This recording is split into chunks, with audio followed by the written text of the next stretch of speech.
1922 সালের সেপ্টেম্বর এবং নভেম্বরে পরপর প্রকাশিত হল নজরুল রচিত কবিতা আনন্দময়ীর আগমনে এবং প্রবন্ধ যুগবাণী।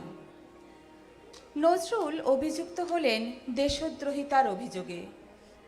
কুমিল্লা থেকে তাকে গ্রেপ্তার করল ব্রিটিশ সরকার। আলিপুর সেন্ট্রাল জেলে তাকে আনা হলো। কবিগুরু খবর পেলেন তার স্নেহের নজরুল খাওয়া দাওয়া বন্ধ করেছেন। প্রমাদ গড়লেন রবি। ছোট্ট একটা চিঠি লিখে পাঠালেন, অনশন তুলে নাও, এই বাংলা সাহিত্যের দাবি। কোনো এক অজ্ঞাত কারণে কবির সেই চিঠি পৌঁছল না দুখু মিয়ার কাছে। রবি ঠাকুর জানতেন নজরুল নতুন যৌবনের দূত, বসন্তের মতো চির নূতন অনাবিল। রবীন্দ্রনাথ বসন্ত নাটকটি উৎসর্গ করলেন নজরুলকে। লিখলেন শ্রীমান কাজী নজরুল ইসলামকে। সেই অশান্ত সময়ের প্রেক্ষাপটে একজন জেলবন্দি আসামির উদ্দেশ্যে রবীন্দ্রনাথের উৎসর্গ ব্রিটিশ সরকার এবং স্বদেশী নিন্দুকদের চোখ উঠল কপালে। এবারে জেলে বসেই খবর পেলেন নজরুল। আনন্দে আত্মহারা বিদ্রোহী কবি। মাঝরাতে জেগে উঠে নজরুল লিখেছিলেন আজ সৃষ্টি সুখের উল্লাসে। বসন্ত প্রেম দুই কবির লেখনীতেই ধরা দিয়েছে বারবার। বসন্ত উৎসব রঙের উৎসব।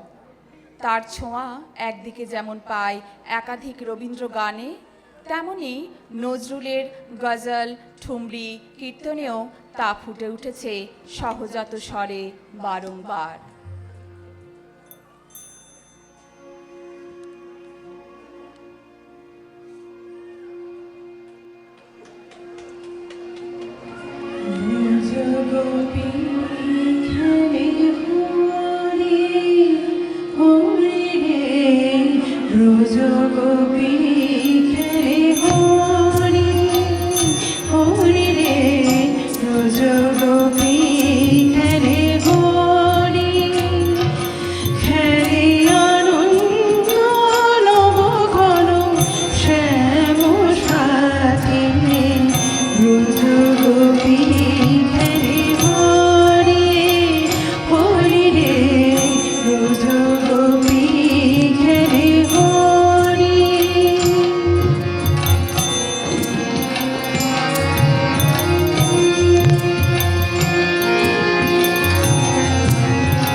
Rujo gopi